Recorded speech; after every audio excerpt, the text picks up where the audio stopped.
Hi there, everyone. It's Paulie here. Yay! So, War Games Research Group.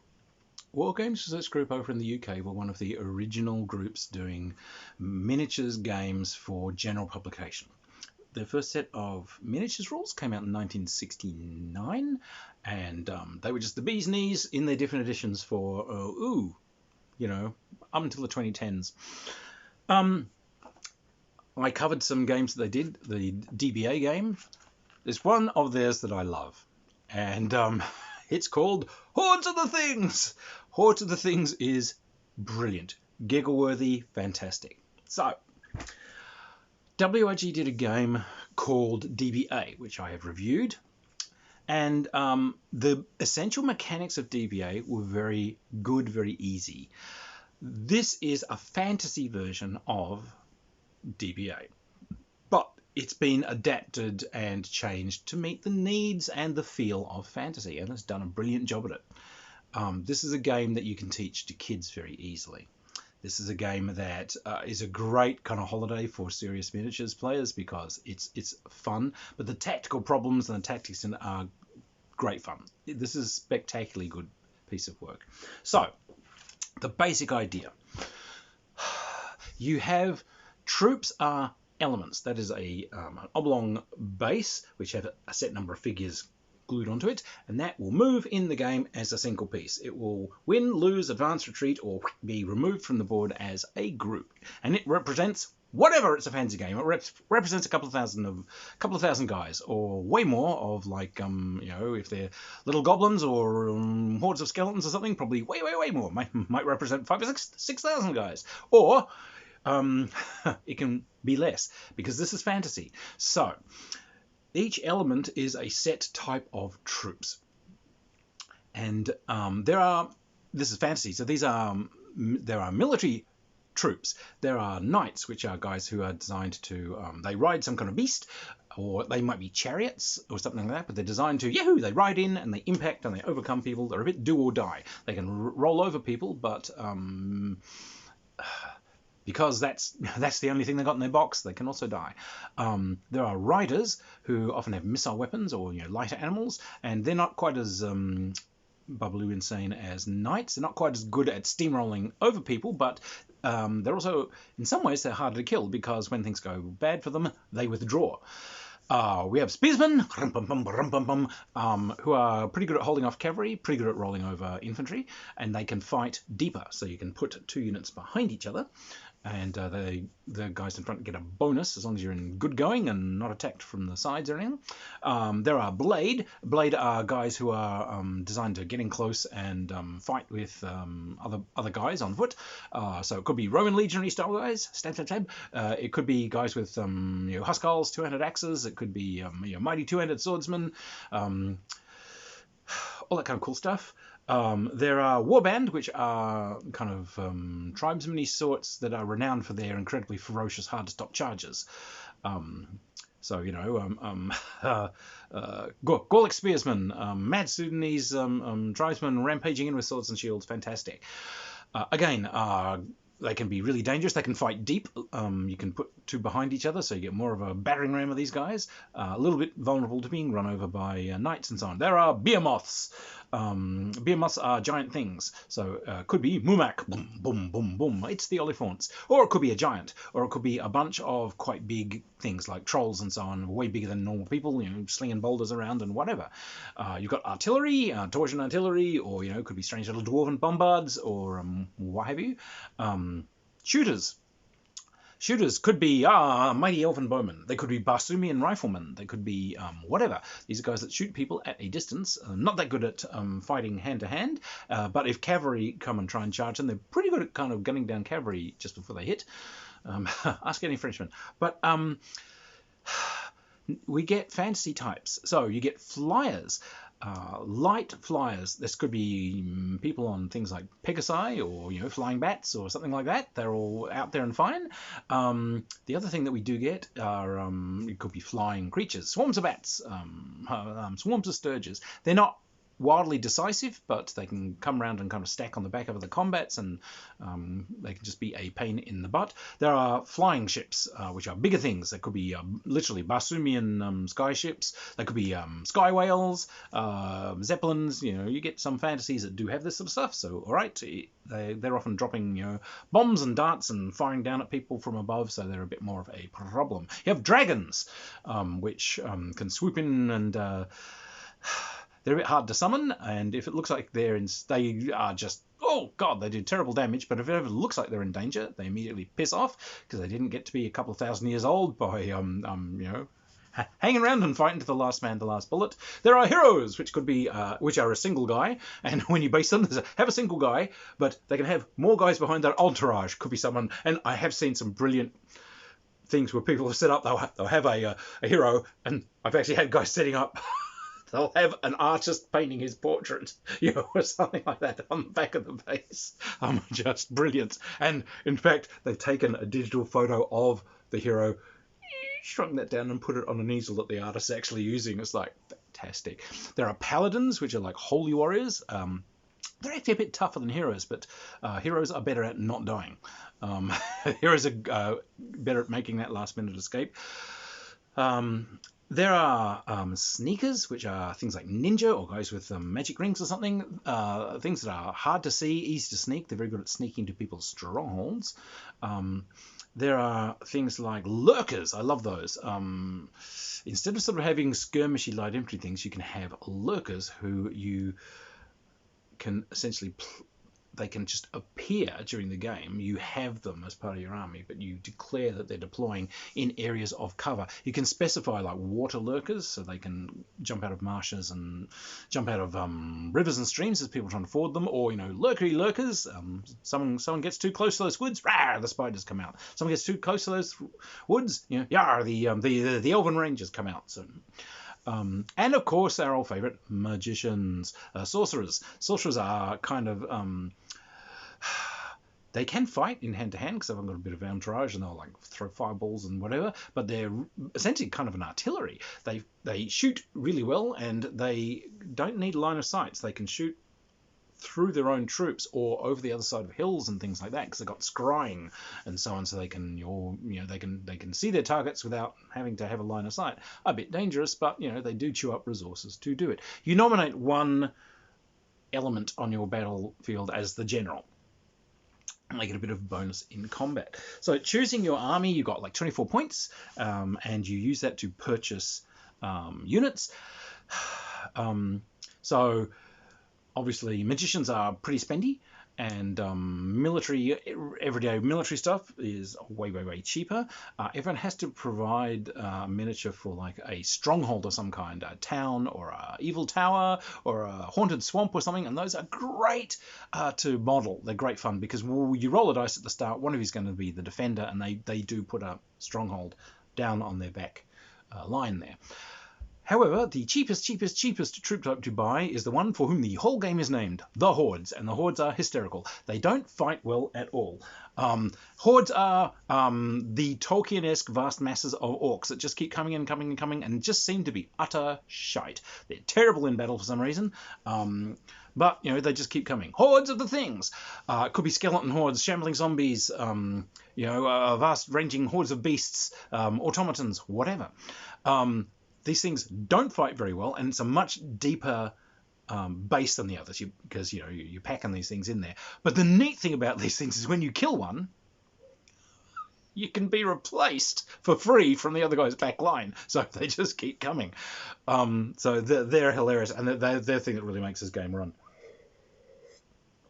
So when it's your turn, you will roll a d6, and this gives you your pips. This is your command dice. You will have that many orders to give. An individual unit expends a pip to move any damn full way it wants, really.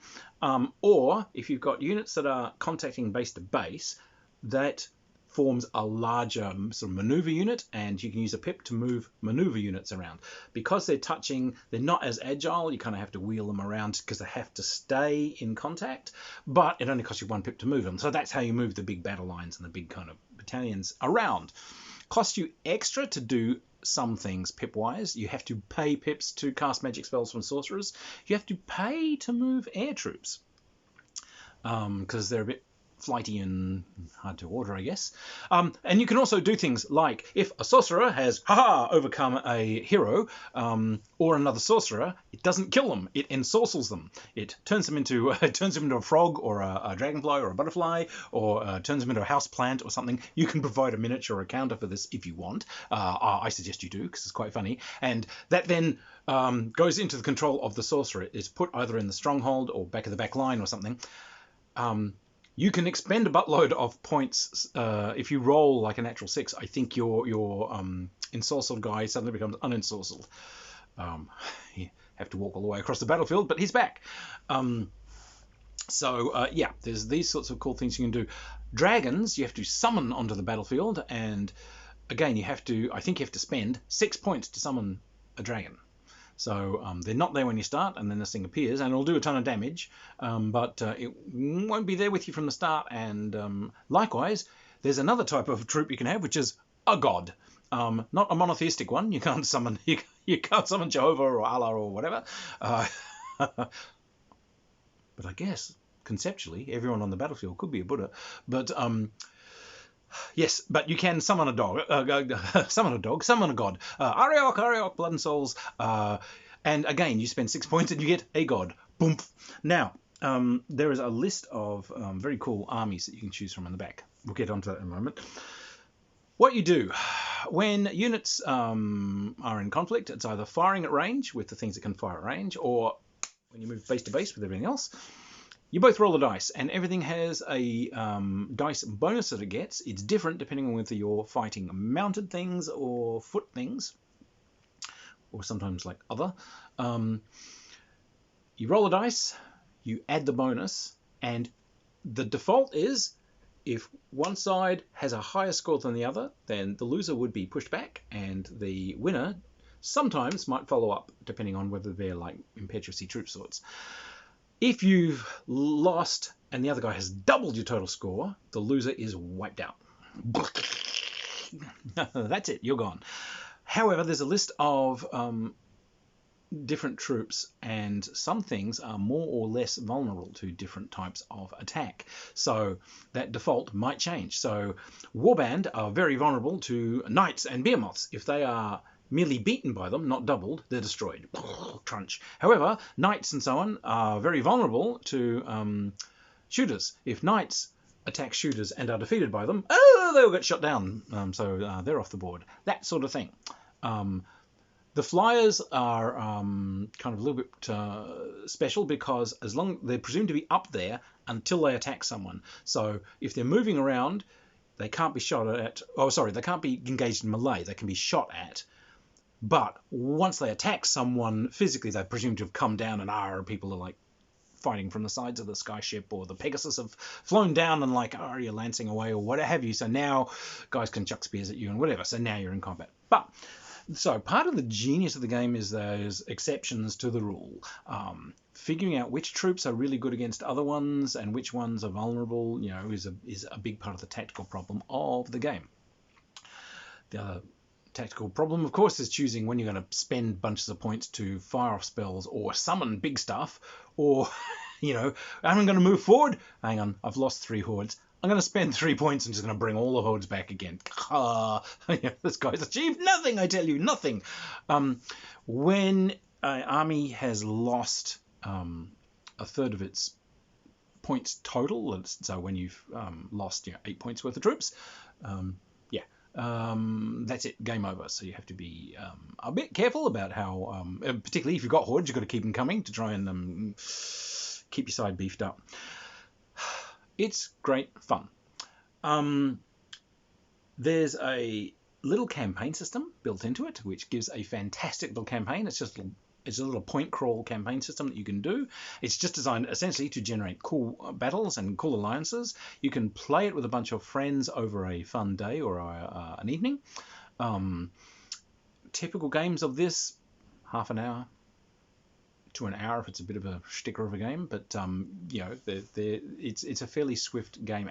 Making the game boards, because it's not played on that big a table, it's a fairly like maybe 2.5, possibly 3-foot square boards if you're playing in 15mm, bigger if you're playing in 25. But terrain is hilarious. You can have the time of your life with it. But kind of the neat thing is the army list, and they've got, this is a new version that they've had out since 2016. So version 2.1 has a ton of very cool army lists in the back, which the original did not. Now, it starts with generic fantasy, e.g. stuff that wasn't copyrighted, they didn't have to ask anyone about. So these are designed to be inspirations, not something that you're trapped to. It's designed to show you what you could do given those kind of troop definitions. So it'll have, here's generic elf, generic orc, generic chaos. This is a horde of undead. These are like the ravening hordes of chaos. This is the city of really good men, those sorts of things. And the next thing they've got is different mythologies. So this is good. Here is, they've done a good job on sort of doing Trojan War kind of Greek mythology. Here you go. Here's Troy versus the Homeric Greeks with occasional outbreaks of gods and what have you. Or here's general mythic Greek. Here's Sumerian. The Sumerian lists, by the way, for the Sumerian stuff, it has the cheapest army you will ever find anywhere. There was one particular god who was so ugly that I'll take my revenge on you bastards because you all bullied me. However, no one would mate with him, so he was forced to mate with mountains, which gave him massive, thousands and hundreds of thousands of loyal offspring who are all mobile rocks. So you can have behemoths, which are large rocks who roll around and roll over things. He's got hordes of rocks, kind of head-sized boulders and people-sized boulders who are his loyal troops and so on. So this is an army where you could cut up some cardboard faces, go out into the drive, or go out in the garden, find some rocks and glue them down. Army's done. They've also got a Welsh mythology one, which was similar, where for some reason 2 armies of trees fight each other. So you can just use model railroad trees or just cut twigs or something. And like, oh my God, look out! The birch coming up on the left-hand side, but the oak's striding in. So yeah, there's some really cheap-ass things that you can do there. They also put in things like zombies. If you wanted to do like a modernish sort of thing, here's the zombie horde. So it's going to be hordes, literally, of zombies. Some more carnivorous ones, which are kind of more like warband, which are possibly going to have your general there. They're more smarter and kind of carnivorous. Lurkers, because of course, we all know these guys can burst out of houses and, be hiding things. So yes, zombie lurkers. And who's the opposition to that? Well, we got a whole bunch of redneck survivalists with guns, so they're all shooters. We've got some riders, some surviving police, or some guys with trucks and so on who can, so then drive up and shoot. But if things looking bad, they can scoot off in the vehicles and everything. So you can invent all kinds of stuff, but they put that in there, and they've shown some games where they've just taken bucket o' zombies and some dinky toy trucks and had a good time, and that was always the point of this: have a good time. The other thing they've done in here is they put armies and so on for different actual kind of fancy properties. So here's Tolkien-esque stuff. Here's they've got stuff from works of Terry Pratchett. They've got the armies from Kragan. For those of you who don't know, which will probably be anyone non-British, there was this appalling series, and it's a bit like the Perry Rodan books. How there's hundreds of Perry Rodan books in this huge series. Kragan are the same. There's like 80, 90 of these things. They were all written by this guy who I think he was a lit teacher somewhere, and so this was like what he did when he's not teaching literature. He wrote this massive ongoing series, this huge thing about an Earthman thrown to a strange alien world where, of course, he runs around and leads armies and rescues princesses and beats the living snot out of the locals and waves a sword and so on. But the armies from this are just wonderful madness. If you want something where you've got carnivorous fishmen and people riding 10-legged muskoxen across the plains, it's like... These are the ones for you. You can actually find these books, the Dre Prescott series, I believe they're called. world. I found them on Amazon. They're just terrible. But, you know, what the hey, it was worth reading on the way to a convention once.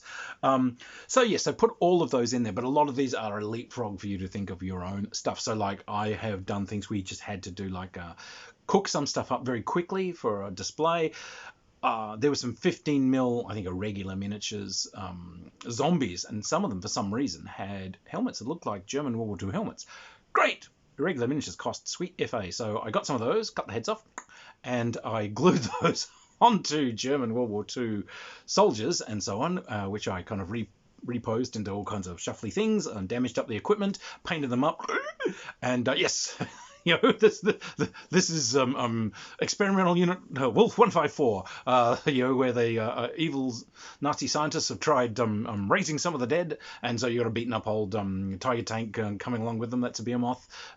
They've got an 88, so they got a artillery piece with them, and the evil German genius with them.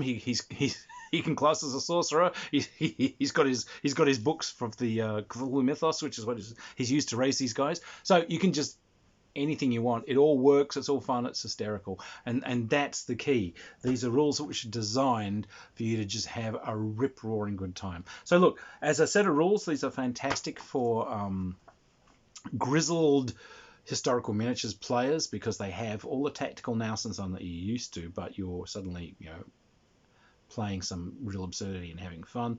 These are also, the way they're written is very clear and very simple and very accessible for new players. So they're a great opening set for miniatures gamers. And again, so bring the kids in, show them this. They can make anything they want. It's not going to cost a lot to play because at most you might have a dozen elements on the board.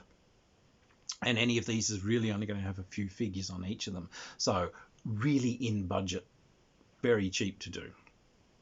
Particularly since some of the armies that you are going to try making, you can probably do them with plastics and all sorts of things. So this is incredibly accessible wargaming.